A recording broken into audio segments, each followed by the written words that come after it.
நிலவின் ஒளியை பிடித்து பிடித்து பாலில் நனைத்து கன்னங்கள் செய்து விட்டார்.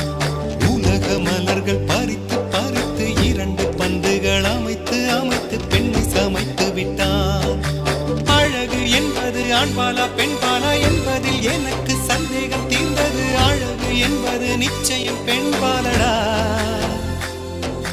கவிதை என்பது மொழியின் வடிவம் என்றொரு கருத்தும் இன்று உடைந்தது. கவிதை என்பது கன்னி வடிவமடா.